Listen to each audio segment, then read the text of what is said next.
Ito ang radyo ng bagong henerasyon. Sumasahimpapawid sa pamamagitan ng internet at live streaming. Radyong pinagkakatiwalaan ng sambayanang Pilipino. Mula noon hanggang ngayon, maghahatid ng pinakasariwang mga balita sa loob at labas ng bansa. Tatalakayin ng mga isyu ng bayan. Magbibigay ng public service at makikipagkwentuhan sa mga sikat.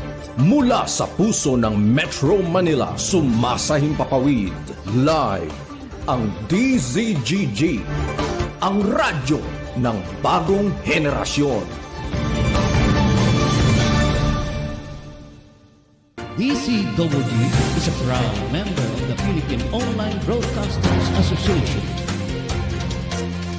Mga masugid naming tagapakinig at taga-subaybay, matutunghayan at mapapakinggan natin ang programang pinamagatang Mga Lihim na Kalatas tuwing linggo ng gabi. Layunin ng Lihim na Kalatas ay makapagbahagi ng mga kwento ng buhay ng bawat tao at makapagbigay ng inspirasyon. Maaari kayong magbigay ng mga reaksyon, kuro-kuro o suwestyon. Tulungan natin ang mga nagbahagi ng kanilang mahalagang kwento o istorya na magkaroon ng katahimikan at masagot kahit papaano ang mga katanungan sa kanilang isipay gumugulo. Maaari tayong makatulong sa pamamagitan ng inyong boses at komento. At ito ay pangungunahan ng ating tagapagsalaysay na si Miss Tani Capiral. Atin siyang makakasama tuwing araw ng linggo sa ganap na alas 8 ng gabi. Subaybayan at pakinggan natin ang mga kwento ng buhay at sa inyo ng DZGG. Inyo ito, dito, kayo ang bida. Isang programang katutulugan ng palaman upang pagkagawan, pagpapakasyo at mamamahal sa barangay.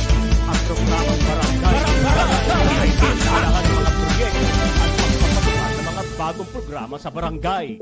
Makikilala din dito ang mga opisyal na naglingkod at naghahangad magserbisyo sa barangay. Halika kayo, mga kabarangay, manood at kilatisin natin ang ating mga opisyal ng barangay. Samahan sina Rolly Bonyon at Boyet Guillermo sa kanilang isang oras na programa mula ika-11 ng umaga hanggang ika-12 ng tanghali, tuwing Lunes hanggang Biyernes. Barangay in Action! Narito na ang mga pinagpipitagang host ng programa. Balitang Pilipinas Worldwide! Programang siksik na balita, komentaryo at serbisyo publiko. Ang mga balita ay tatalakay ni Boyet Guillermo, magbibigay ng puro-puro at paglilinaw sa likod ng mga balita na nagmumula sa sikat na tao. Sa bahagi ng Balitang Pilipinas Worldwide, hindi mawawala ang serbisyo publiko para sa mga kababayan na nangangailangan ng tulong. Balitang Pilipinas Worldwide. Narito ang pagkaking balita si Boyet Guillermo.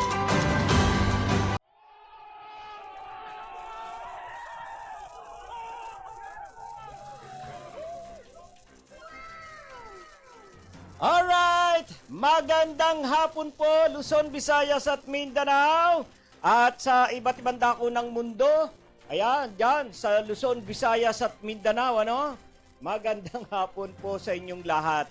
At muli po, narito na naman po ang isang edisyon ng ating Balitang Pilipinas Worldwide. Araw po tayo ng Biyernes, September 15, 2023. Biyernes po ngayon, ano ho? At syempre,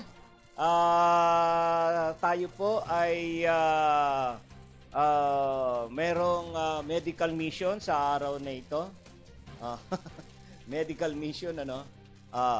Kami po ay namimigay ng gamot doon po sa mga taong nakakalimot. Ayan. Ano yung gamot? Gamot pong paalala.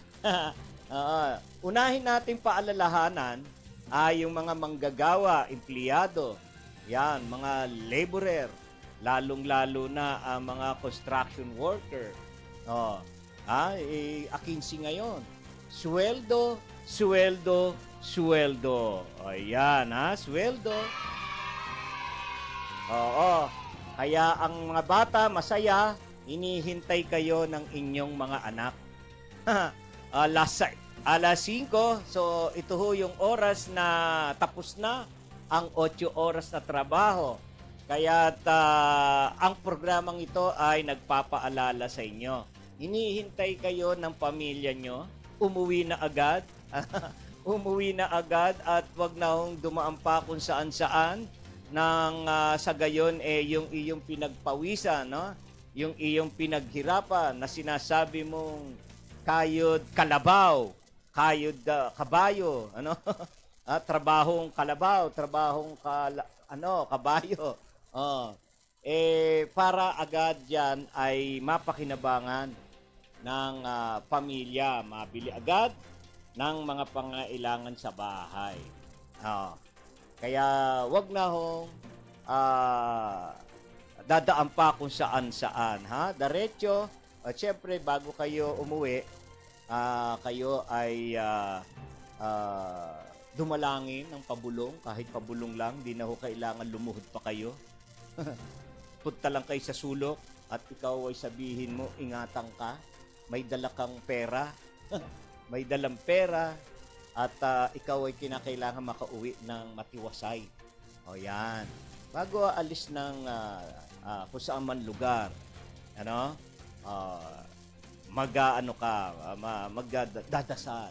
magdasal para makarating sa bahay ng matiwasay. At hindi ka mabiktima or hindi ka madisgrasya sa iyong paglalakad, sa iyong pagbabiyahe.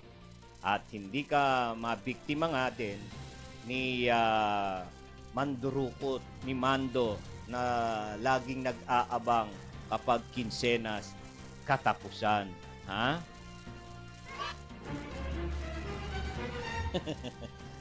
Nakakatakot, ano? Nakakatakot ang pangalan pa lang, ano? Pangalan pa lang, Mando Rukot na.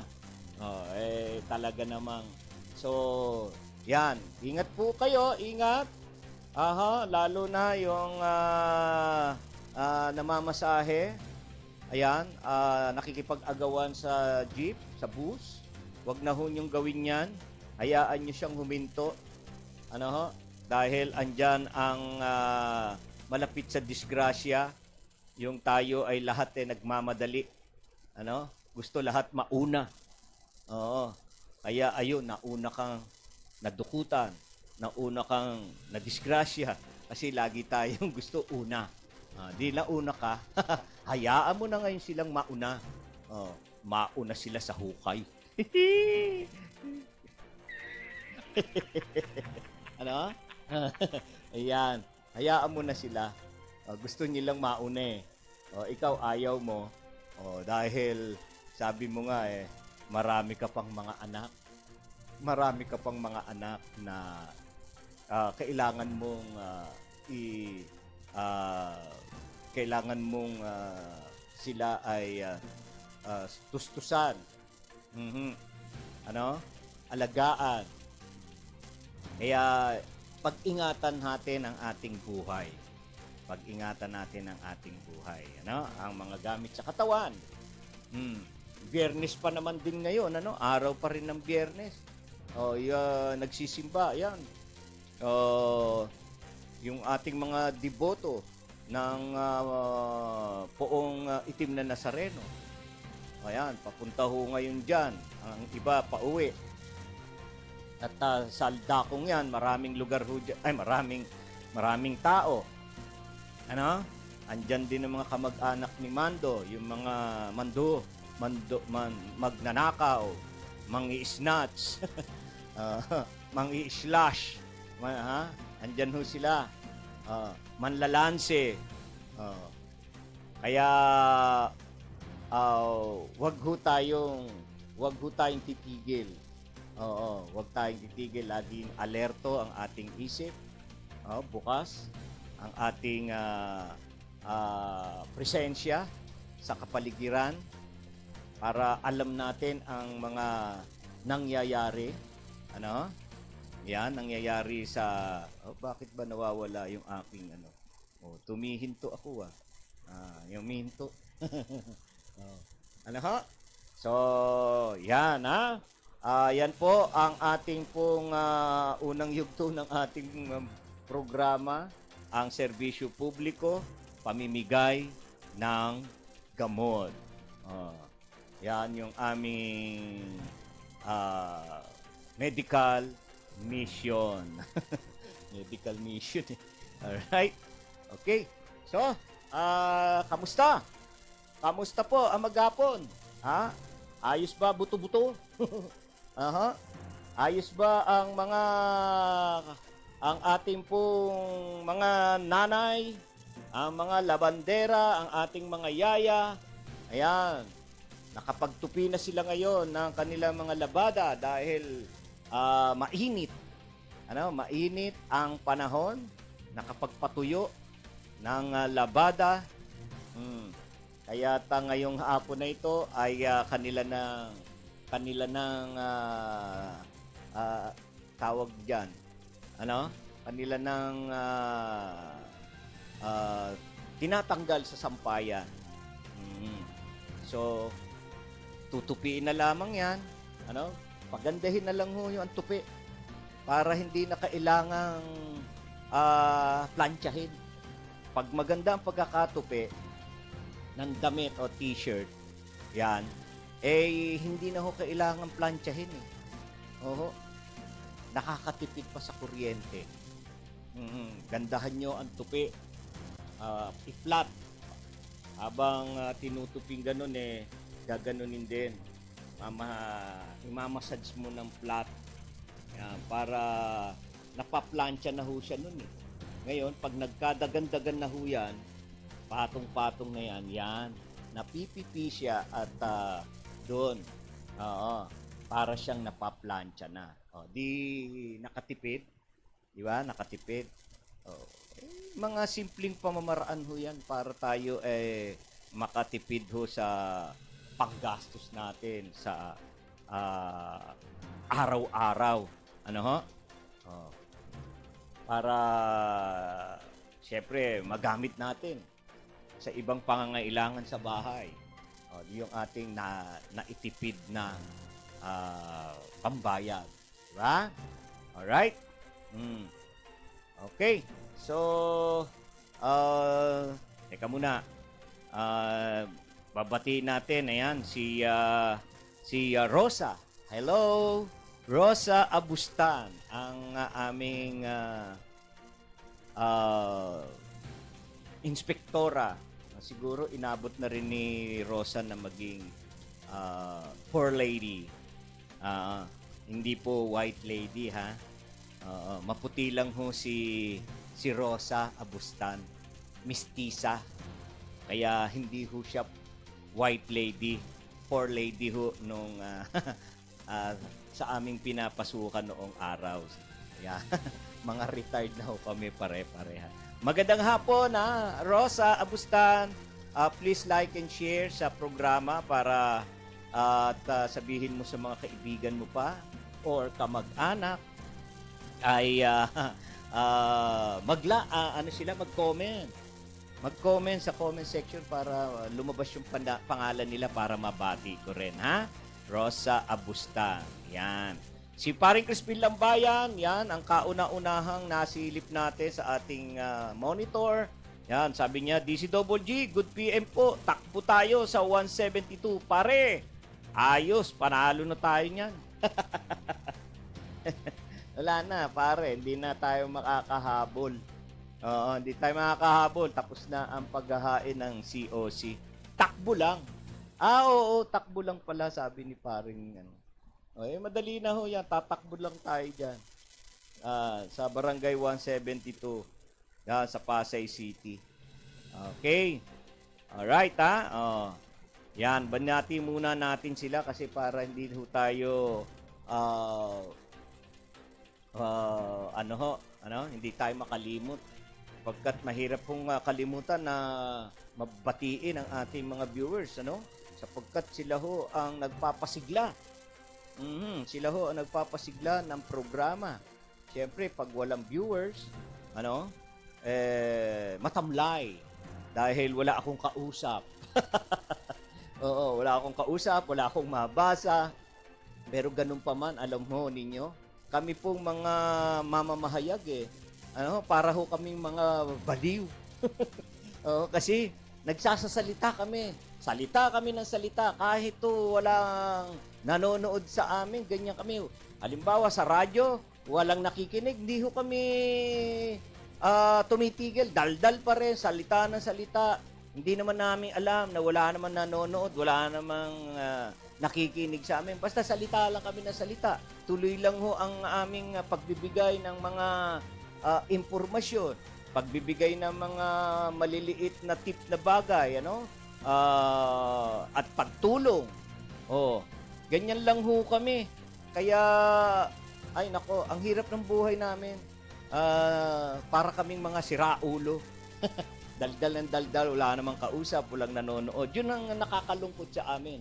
Parang ano lang ho yan Parang isang singer, para kaming singer. Ang pinakamahalaga sa singer, para siya ma-appreciate, no?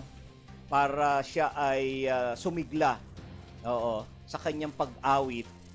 Yung siya ay makarinig man lamang ng isang kahit isa. Yan. Kahit isa lang ho yan. Nasaya na siya nun. Dahil nararamdaman niya na na-appreciate ng nakinig sa kanya doon sa awitin niyang, yung kanyang inawit. Ayan. Oy, si Felix de la Serna. Hello, madlang people. Ba, wala ka sa madlang people, Felix. Nasa DCWG ka. Wala ka sa ABS-CBN. Dito lang ito sa DCWG Broadcasting Studio. Ayan. Sa Tramo Corner J. Luna, Pasay City. Ayan. Oy, siya Felix. Ngayon na lang uli nanood. Ayan. Salamat, Felix. Siyempre, like and share. Like and share. At saka si G. Johnsky Delarmente. Yay! Sages. Say hi. DCWG, more power. Ayan. Kala ko. Ano yung sausage? Sausage? Sausage, yes. Hello, Felix. God bless you. Sabi ni Deli Concepcion. At ang ating pong President and CEO, yan, si Joseph Guillermo, yan, nakamonitor din. Happy viewing daw sa lahat. Yan ang bati naman niya. Ayan. Okay. Alright. So, dako muna ako sa ating pong pagtalakay, sa ating mga pangyayari sa ating paligid, sa ating bansa. Ito na po, ang National Capital Region Police Office po. Ay, si G. Laureño. Oo, eto, sabi niya,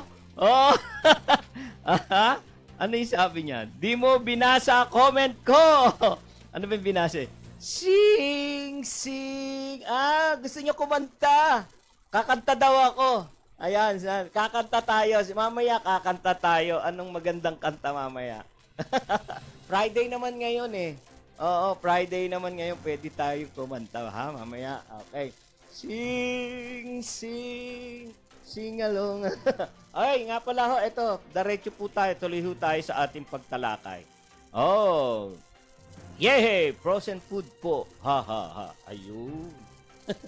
Okay. So, ang National Capital Region Police Office po, NCRPO, yan, sa katauhan po ng direktor nito. Sino ang si Director Police Brigadier General Melencio Nartates Jr. ay inaprubahan po. Inaprubahan ang dismissal mula sa serbisyo, dismissal, sibakin, tanggalin. Ang sa serbisyo ang 8 pulis na sangkot sa pagkamatay ng isang teenager na si Jimboy Baltasar. Natatandaan niyo po siya? Aha. Si Jimboy Baltasar na ayaw aminin na binarel. Ayaw aminin itong mga pulis na to na 8 pulis ng Nabotas. Ayaw aminin na binaril nila yung si Jimboy. Oh. Ha? Yung mga palusot no? Mga palusot talaga Sa sobra na kasing dami rin ng mga palusot-palusot. Kung magsisinungaling ka na lang din naman yung malapit sa katotohanan sana. Uubra ba yan sa kapwa niyo mga pulis na mag-iimbestiga? Yung mga alibay ho ninyo. Ayan. So, napatunayan. Sinibak. Ibig sabihin, sinibak ho sila. Talagang sibak ho, Hindi ho yung nirelieve lang sa pwesto at inilipat. Ito ho ay hindi na ho makakabalik sa kanyang trabaho. Ang 8 tinanggal na pulis ay ang lahat ng ito ay mula sa Nabotas City Police. Yan. Ang pagkakasibak nila ay sa pamamagitan po ng rekomendasyon na ginawa ng Philippine National Police, Internal Affairs Service, PNP-IAS. Yan, ang PNP-IAS po ang mga nag-iimbestiga sa mga nasasangkot na pulis, sa katiwalian, sa krimen, sa extortion, at sa ano-ano pa mang mga paglabag sa kanilang tungkulin. Ayan. Pirmado na ho. Pinirmahan po ni NCRPO Chief Police Brigadier General Milencio Nartatis Jr. ang rekomendasyon po ng IAS. Nang ito ay kanyang matanggap ang rekomendasyon. Ano ho? Right. Ang 6 na pulis, unang pagkakapahayag ko, 8. 8 kasama po ang kanilang team leader. Pero mababanggit din ho natin. Ang 6 na pulis po ay napatunayan guilty. Napatunayan silang guilty sa kasong administratibo, grave irregularity in the performance of duty and conduct unbecoming of police officer. Yan. So, napatunayan, walang kaduda-duda, beyond reasonable doubt. Ganun ba yun? Naririnig natin, di ba? Siyempre, pag hindi reasonable doubt yan, di ba? Hindi mahahatulan. Oo, hindi mahahatulan. Alright? Okay. So, ang 6 na pulis, yan, ang 6 na pulis na tinanggal sa serbisyo, napatunayang nagkasala, grave irregularity in the performance of duty and conduct unbecoming of police officer ay sina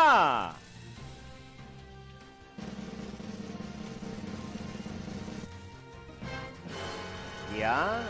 Naku, ganda pa ng introduction natin, Oo. Alam nyo kung bakit to natin ginaganito? Para ho maging aral.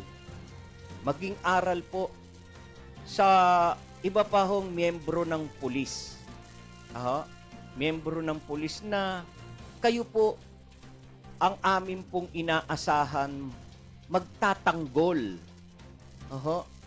Magpoprotekta ng aming buhay, ng aming ang aming pamumuhay, ang aming ari-arian. Kayo ho ang inaasahan namin.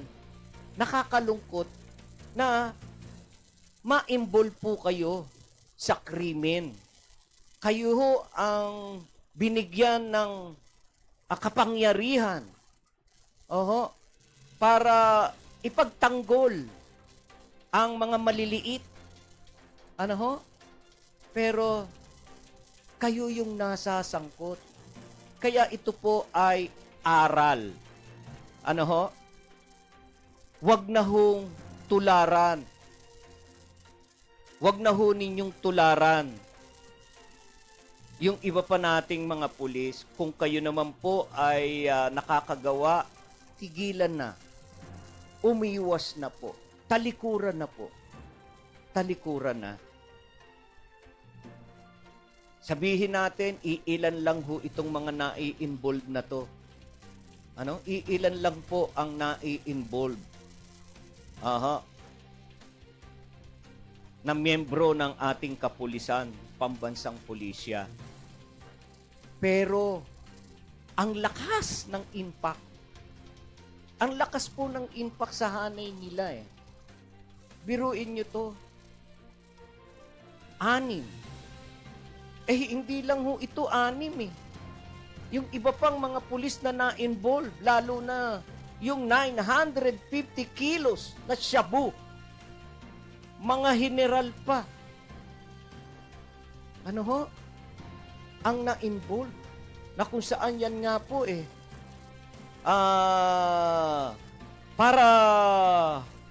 para hindi masira ang buong hanay ng kapulisan. Di ho ba't pinangunahan po ng Chief PNP, former Chief PNP Rodolfo Asurin na ang pagbibitiw ng mga general na sangkot. Nanawagan siya na magbitiw. Hindi po ba ang mga general at koronel, sapagkat nasa level na yun ang mga nakikita nilang involved sa droga.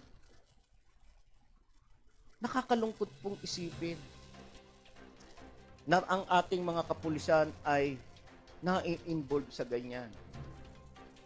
Kaya nga lagi kong sinasabi, kung minsan, kapag nakagawa nga ng paglabag ang ating isang membro ng pulis, ano lang ang gagawin? Training muli. Ano iti-training ho niya?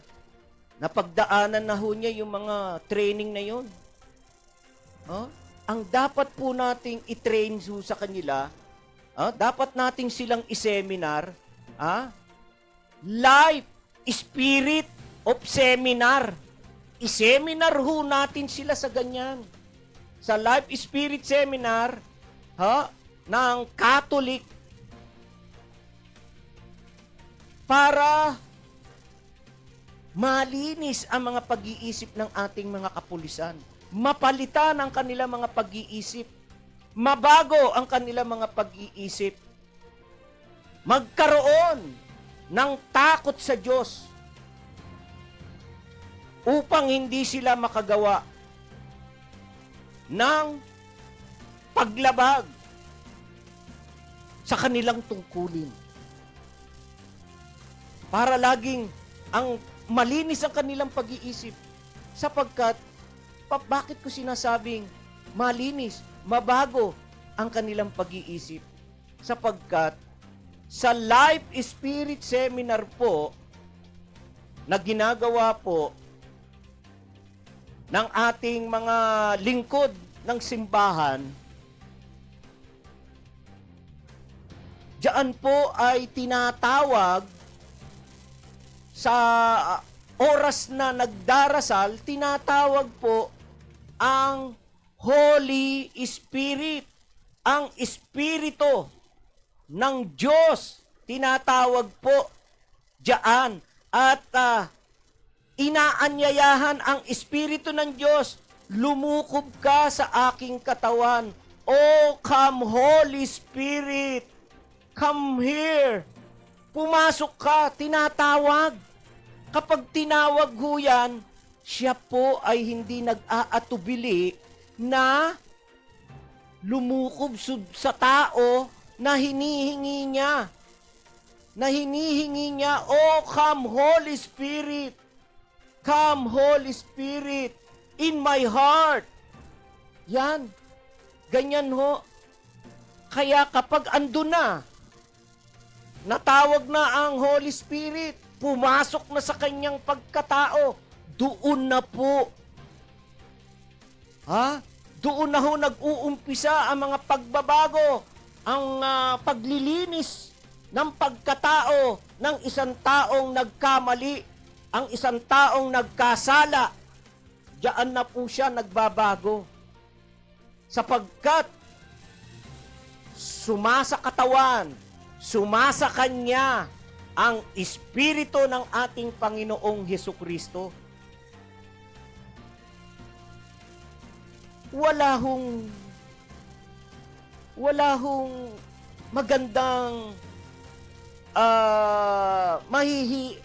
walang maganda hong hindi sa tingin ko hindi ho makakabuti na ibalik sila seminar, pinagdaanan nila, pagjagingin sila para lumiit ang tiyan. Nakagawa ng masama sila, pero yun lang. Meron po tayong mga chaplain na tinatawag. Mga pulis na kaparian.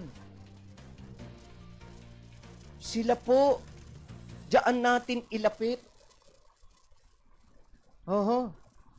Diyan natin sila ilapit. Nagsasagawa po ng Life Spirit Seminar.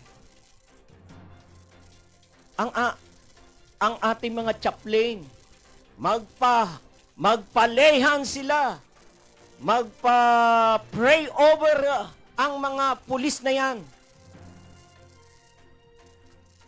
upang bumaba sa kanya ang banal na Espiritu ng Diyos at magawa niya ang tama, magawa niya ang kanyang tungkulin ng malinis, tapat. Ano po? Kaya ho, nakakalungkot.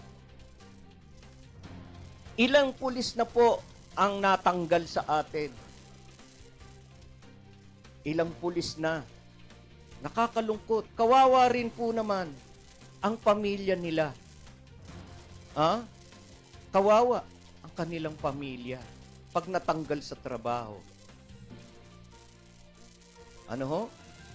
Yung iba ho dyan, ilan ang asawa? Paano ngayon nila matutustusan niya? Bakit nakakapag-asawa ng 3? Sapagkat hindi nila alam ang salita ng Diyos. Hindi kumikilos sa kanilang puso't isipan ang salita ng Diyos na nararapat lamang isa lang ang iyong pinakasalan, isa lang ang iyong pakikisamahan. Ay hindi ho ganun ang nangyayari. Kaya ang ating kapulisan, kapag 3 na ang asawa, ayan na, gustong dumiskarte para matustusan ang lahat.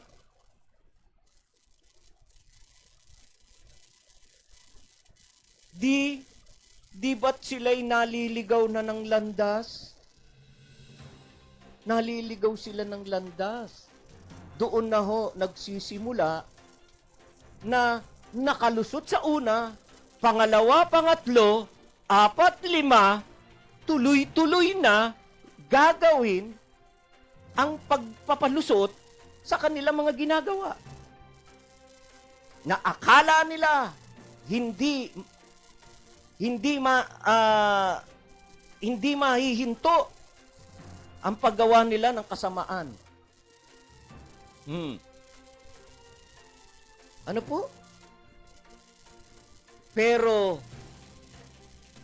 napakabait ng ating Panginoon. Hindi ba't sa dami ng ginawa mo, Doon lamang ho siya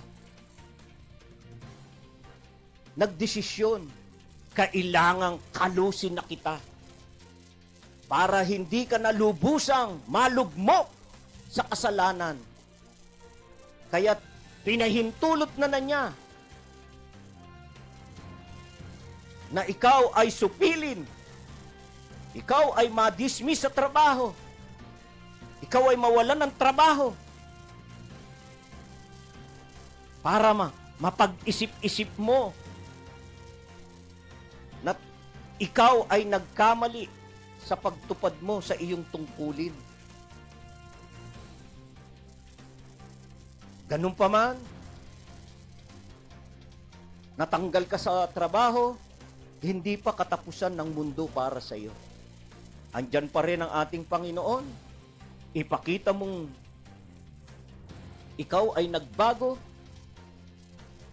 Ipakita mong at tanggapin mo na nagkasala ka talaga. May pinag-aralan po kayo at marami kayong mga abilidad. Kaya't maaari pang magtrabaho sa ibang kumpanya. At doon nyo bawiin ang mga nawalang benepisyo nang dahil sa ginawa ninyo, nang dahil kayo'y natanggal. Pag kayo natanggal, wala na ang mga benepisyo ninyo. Akala po natin wala nang katapusan ang ating mga pinaggagawa. Malalantad ang lahat. Malalantad. Kaya't hanggat maaga pa po, ihinto na po ninyo yan. At pag inihinto ninyo, diyan nalulugod ang ating Panginoon. At kapag inihinto mo yan, papalitan niya ang mga, kung anuman yung tinatanggap mo, anumang biyaya na inaakala mong galing sa Diyos ay tinatanggap mo, pero galing sa illegal, galing sa masama, babalik yan. Legal pa. Mula talaga sa Diyos ang biyayang yan. Hindi sa kabilang Diyos. Hindi sa ibang Diyos galing. Yung biyayang inaakala mo'y tinatanggap mo mula sa langit. Ano ho? Alright, bati po muna ho ako muli. Ayan, si Lita Pascual Tatad. Hello, LS friend. Ayan, bumabati si Lita Pascual Tatad sa aming mga kasamahan. Amen, Boyet. Kala ko Iglesia Katolika pala. Happy to hear. Oo, kahit saan. Oo, merong mga, lalo na sa iglesia, diyan, tinatawag ang Holy Spirit din. Nakadalo ako ng pagtitipon ng iglesia at talagang ang pagdulog nila sa ating Panginoong Diyos ay taimtim. Taimtim. Oo, taimtim. Naglulupasay para lang ibaba ang banal na espiritu ng ating Diyos.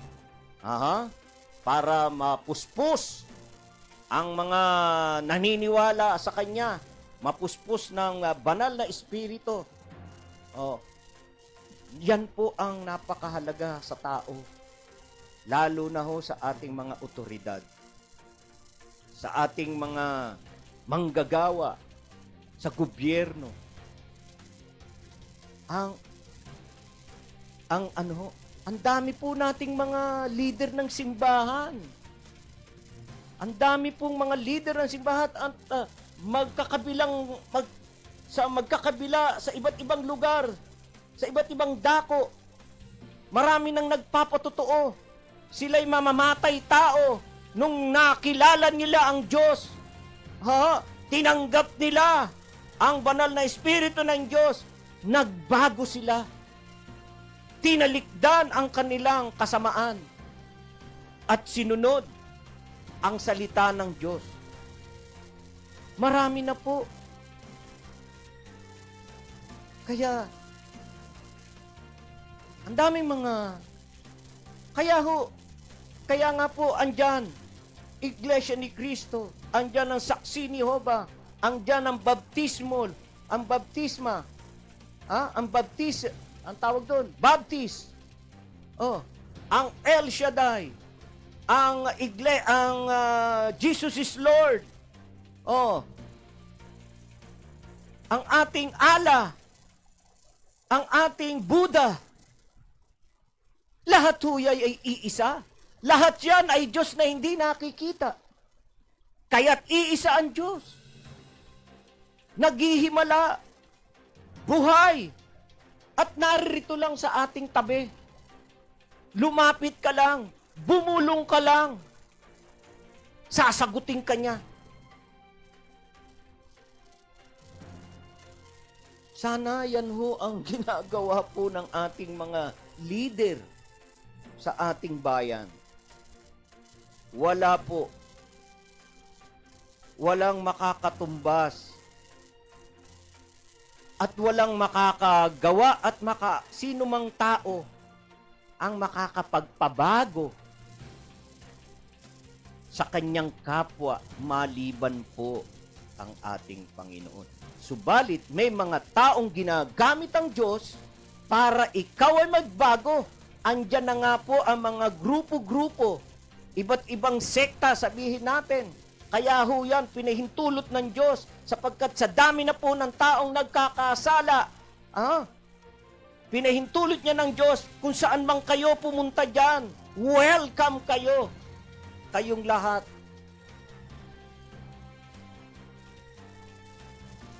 Mga kapatid, pastor na pastor po ang dating ko, no? Kaya para ba ang ano eh? Hindi, totoo po. Totoo lamang po ang ating sinasabi. Totoo lang po. Magugulat nga ho kayo eh. Kayong mga otoridad, mga pulis. Meron kayong mga kabaro na nagulat kayo, bigla na lamang naghuhubad ng kanyang baril. Ang kanyang sandata ay Biblia. Biblia. Hindi naman ho nakasukbit doon sa ano. Pero tiwala siya. Kahit wala siyang sandata, mapoprotektahan siya ng Biblia. Naniniwala siya na kahit hindi siya pumalag, hindi siya maaano. Dahil tiwala siyang protektado siya ng Diyos kahit wala siyang sandata. Ayan, tumitingin na yung aking direktor at kami po ay Alright, so, tayo po ay dadako na hot. Dadako. Oy, si Nerly Guillermo, ayan, God bless DCWG Studio. At si G. Laureño, pinakakanta uli ako. Talagang pinakakanta ako. Sing, sing daw. Sing, sing, sing along. Alright. Okay. Dako na po tayo sa ating pong ikalawang yugto ng ating programa. Naririto na, mga kaibigan, ang ulo ng mga balita.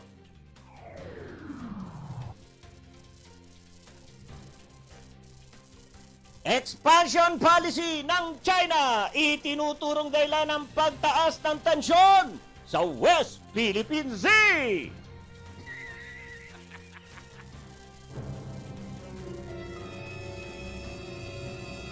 Philippine Coast Guard nananatiling matatag sa kabila ng nakakasirang loob na mga pagdududa tungkol sa mga kakayahan nitong protektahan ng EEZ ng Pilipinas.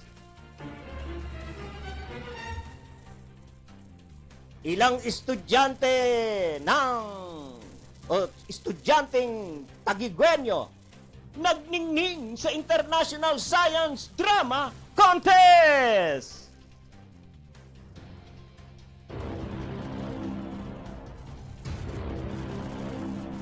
National Food Authority kinastigo ng isang senadora sa hindi pagbili ng palay sa mga lokal na magsasaka. Pilipinas number 1 imported ng bigas sa mundo.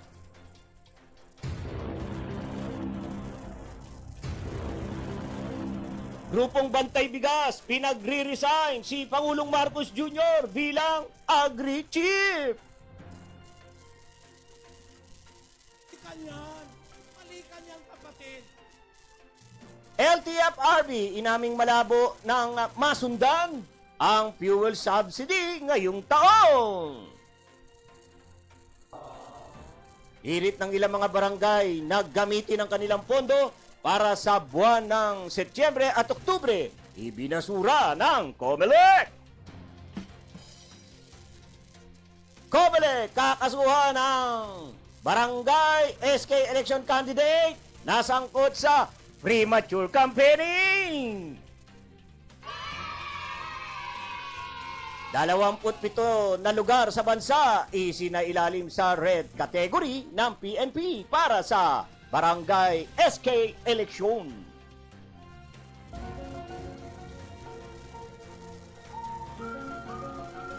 Para sa ating balita sa labas ng bansa,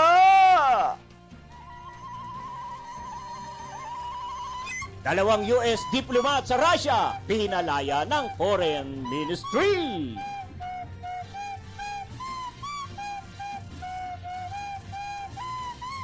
Ang expansion policy ng China ang dahilan ng tumitinding tensyon sa West Philippine Sea o WPS. Ito ang naging tugon ni Department of National Defense o DND, Secretary Gilberto Teodoro Jr. sa mga pahayag na ang presensya ng Estados Unidos sa Pilipinas ang dahilan ng umiinit na tensyon sa rehiyon. Sa isang panayam, sinabi ni Teodoro na ang totoong issue ngayon ay ang harassment activities ng China dahil hindi nila kinikilala ang 200 nautical miles exclusive economic zone ng bansa. Paliwanag ng DND chief na ang insidente ng water cannoning noong Agosto 5 ng Chinese Coast Guard laban sa mga Filipino resupply boat at kanilang mga escort sa Ayungin Shoal ay nagpapakita na ang Pilipinas ay hindi umaasa sa US. Handa naman anya ang Pilipinas na makipag-usap sa China hanggat mayroong framework para sa maayos na pakikipag-ugnayan. DZGG. Nananatiling matatag ang Philippine Coast Guard o PCG makaraang makarinig ng nakakasirang loob na pahayag na mga pagdududa sa kakayahan na protektahan ang Exclusive Economic Zone o EEZ ng bansa. Sa isang pahayag, sinabi ni spokesperson na Commodore J.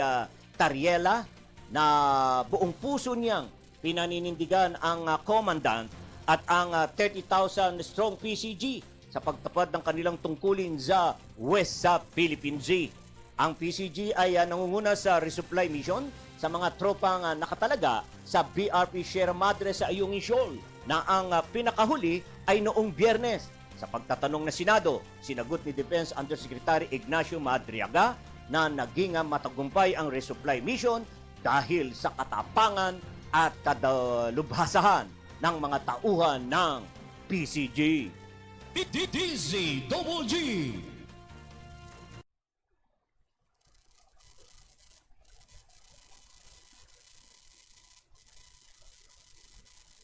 Sabi ng marami, kapag magaling ka sa siyensa o sa siyensya, wala kang artistic creativity o creativity. Pero sabihin ninyo ang mga, ibahin daw ninyo ang mga high school student ng City of Taguig na nag-uwi ng medalya nitong linggo sa larangan ng scientific drama.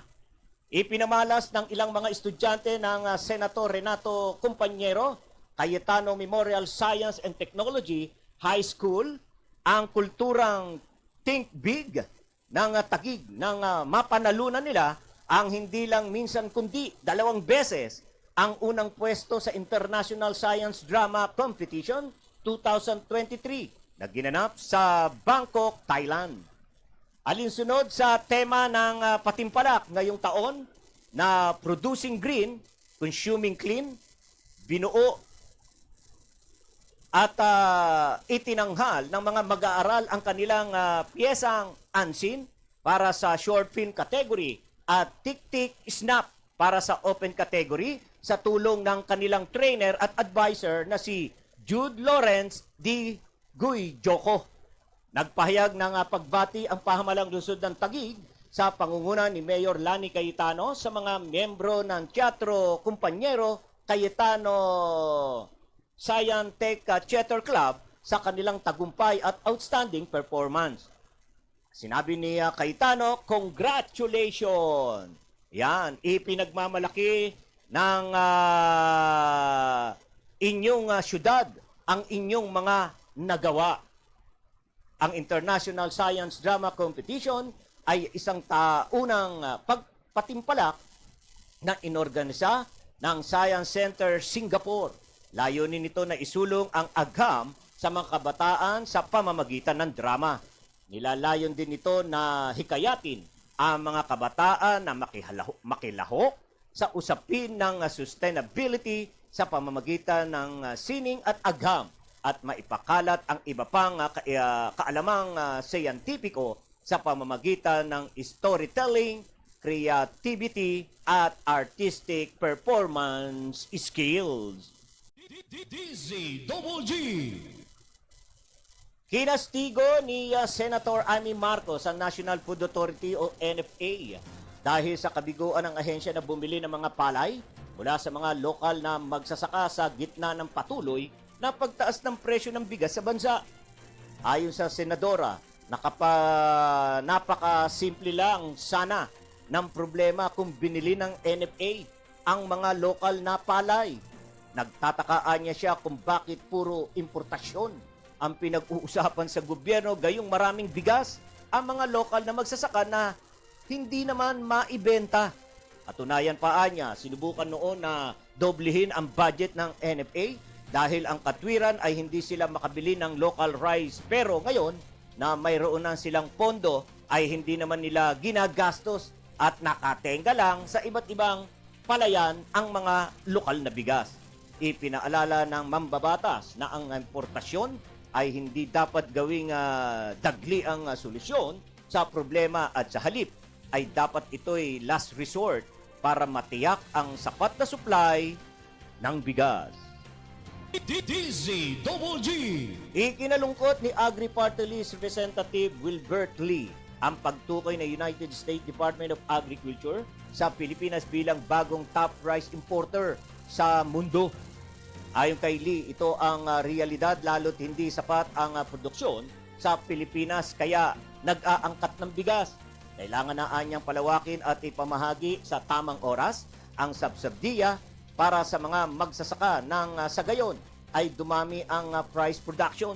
Kumpiyansa naman ang kongresista na gagawa ng paraan si Pangulong Ferdinand Marcos Jr. hinggil dito dahil una na nitong sinabi na prioridad ang agriculture sector. Sa ulat ng USDA, nalampasan na ng Pilipinas ang China bilang number 1 rice importer sa mundo. Batay sa taya ng USDA, mag-aangkat ang Pilipinas ng pinakamalaking volume ng bigas na aabot sa 3.8 milyong metric tons sa taong 2023 to 2024. DZGG. Alright, tatanggap tayo ng buhay naman ng pagulat. Mula sa labas ng ating himpilan, Senator Fo hinamon ang DICT na patunayan sa Senado na karapat dapat silang mabigyan ng confidential fund. DZGG. Patrol Report. Si Sara May Laureño magbabalita. Sige nga Sara, sa detalye. Kasamang Boyet, hinamon ni Senate Committee on Services Chairman Senator Grace Poe ang Department of Information and Communication Technology na dapat munang patunayan sa Senado na karapat dapat silang tumanggap ng confidential fund para sa susunod na taon. Sa proposed 2024 budget ng DICT ay humihingi ang ahensya ng 300 million pesos na confidential fund na gagamitin sa pagtugi sa mga scammers. Ayon kay Poe, dahil sa bilyon-bilyong pisong nalulugi sa bansa ng dahil sa scam ay matindi ang pangangailangan para palakasin ang ating mga countermeasures laban sa scam at cybercriminals. Pero dapat munaan niyang pag-aralan kung may kapabilidad ang DICT na gastusin ang budget. Ang DICT anya ang pang-apat sa may pinakamalaking alokasyon para sa confidential fund, kaya bahala ang ahensya kung paano dedepensahan na kailangan nila ang nasabing pondo. Hihilingin din ni po sa Commission on Audit na ipaliwanag sa kanila kung paano ginamit ng DICT ang 1.2 billion na contingency funds sa nakalipas na taon. Ako si Zara May Laureño nag-uulat para sa DCWG. Inyo ito, dito, kayo ang bida. Alright, maraming salamat, Sara May Laureño. Pinagbibitiw ng grupong Bantay Bigas si Pangulong Ferdinand Marcos Jr. bilang Agriculture Secretary. Ayon kay Bantay Bigas spokesperson Cathy Estabillo, napapanahon ng magtalaga si Pangulong Marcos ng kalihim sa sektor ng agrikultura. Bukod dito, dapat na rin anyang ibasura ang RA 11203 o Rice Liberalization Law dahil nangunguna na ang bansa bilang top importer ng bigas.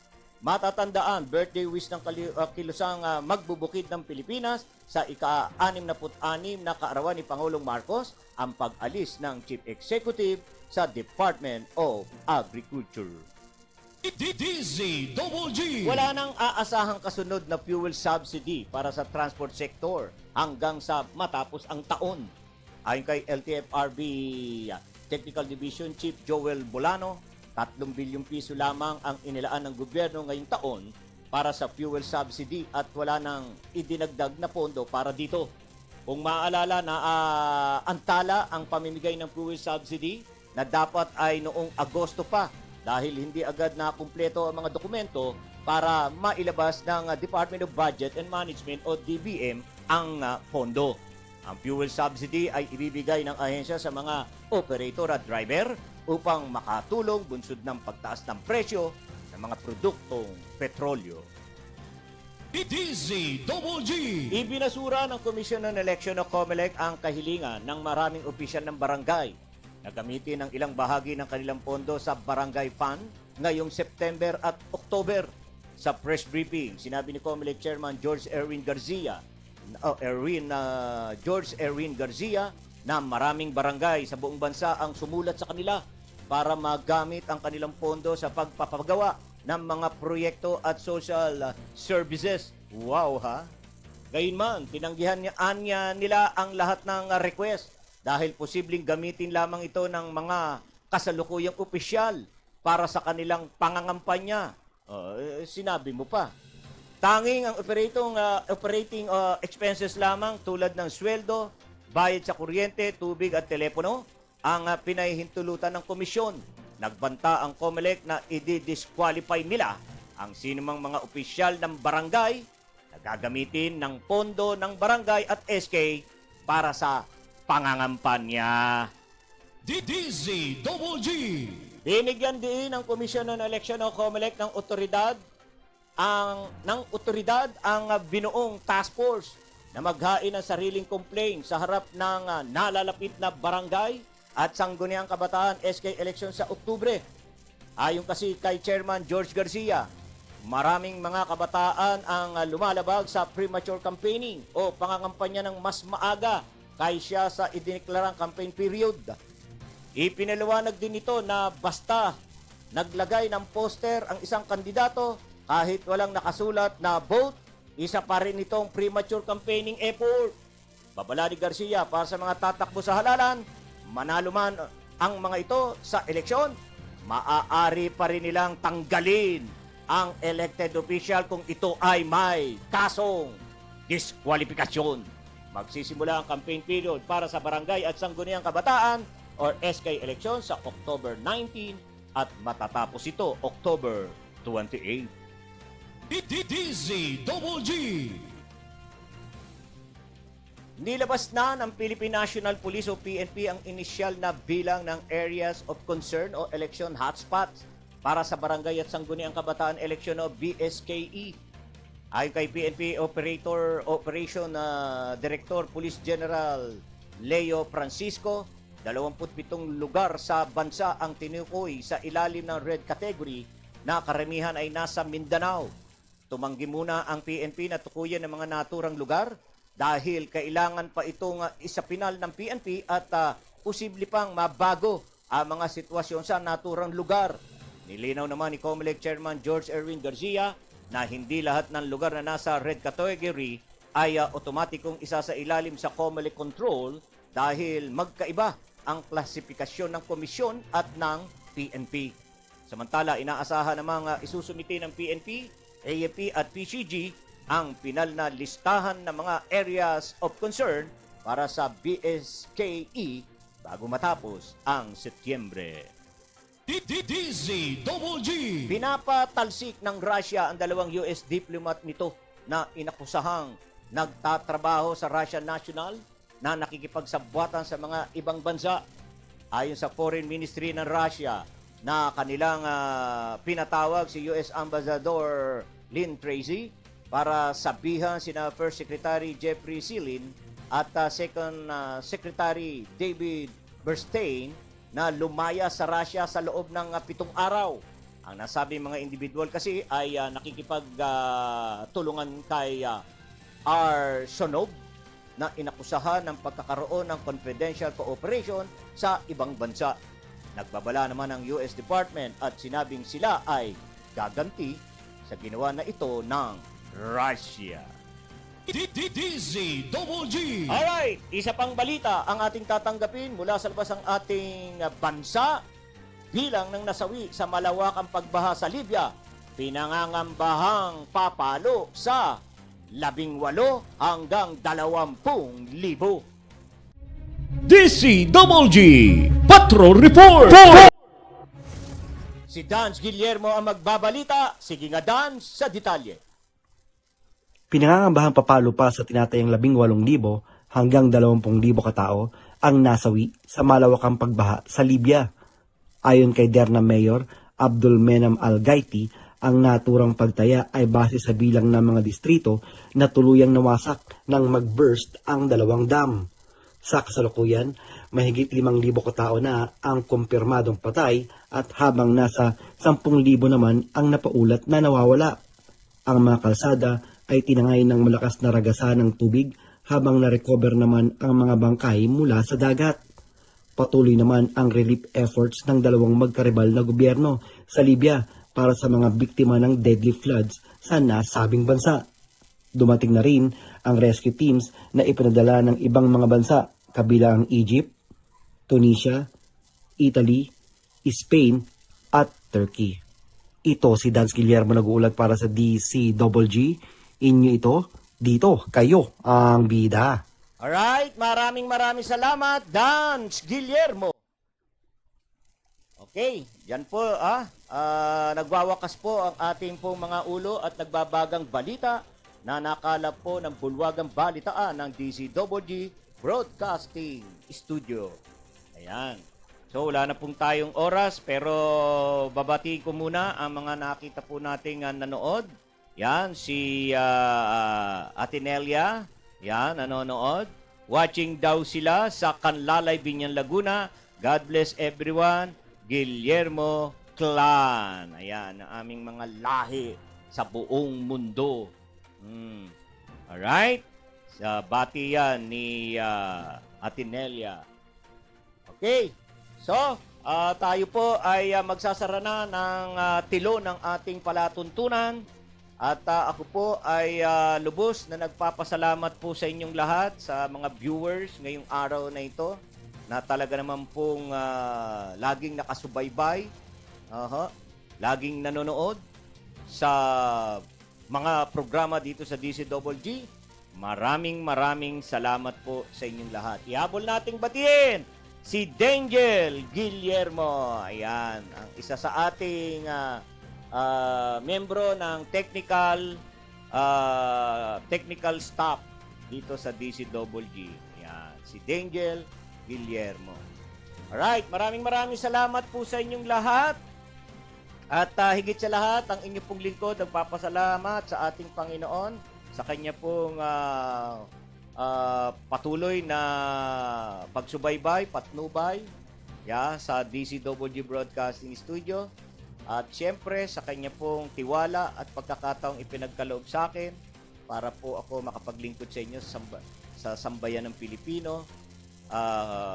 Kaugnay nga po nitong paghahatid ng mga sariwang balita, impormasyon at serbisyo publiko. Lord, maraming salamat po sa tiwalang ito. Sa ngalan po ng aming News Director, June Ariol, sa technical side, si G. Laureño at John Paul Destura. Ako naman po si Boyd Guillermo, pansamantala, nagpapaalam. Sa Lunes po, magkita-kita tayo, magkapanooran pa rin. Alas 11 hanggang alas 11, sa alas 5, alas 6. Yan. Ganun din ho, Balitang Pilipinas Worldwide, alas 11, alas 12. Yan, Barangay in Action. Subalit, meron po tayong programa, araw po ng linggo, sa alas 7 hanggang alas 8. Ang programang Mga Kalatas. Mga lihim pala ng kalatas. Ano po yan? Mga lihim na kalatas ni Tani Capiral. Subaybayan po din ho natin yan. At baka isa na po kayo, ang inyo pong sulat na ipinadala, ang itatampok na po ni Tani Capiral. Ang sulat po ay naglalaman ng mga masasaya, malulungkot, nakakatakot na mga nakaraan. Yan. Dito po ay tinatampok po yan sa programang Mga Lihim na Kalatas. Panoorin po natin, subaybayan natin para tayo rin ho ay makapagbigay ng payo doon po sa letter sender. Yan, ano? Bigyan ho natin siya ng payo para makatulong tayo sa kanya para siya ay mabigyan natin ng patnubay sa kanyang gagawin mula sa payo na ibinigay natin. Ano ha? Alright. So, maraming salamat po sa inyong lahat. Magandang gabi. Diyos mabalo sa inyong gabos. Ang DCWG. Inyo ito. Dito. Kayo ang bida. Ito ang radyo ng bagong henerasyon. Sumasahimpapawid sa pamamagitan ng internet at live streaming. Radyong pinagkakatiwalaan ng sambayanang Pilipino. Mula noon hanggang ngayon, maghahatid ng pinakasariwang mga balita sa loob at labas ng bansa. Tatalakayin ng mga isyu ng bayan. Magbibigay ng public service at makikipagkwentuhan sa mga sikat. Mula sa puso ng Metro Manila, sumasahimpapawid live ang DZGG, ang radyo ng bagong henerasyon. DCWD is a proud member of the Philippine Online Broadcasters Association.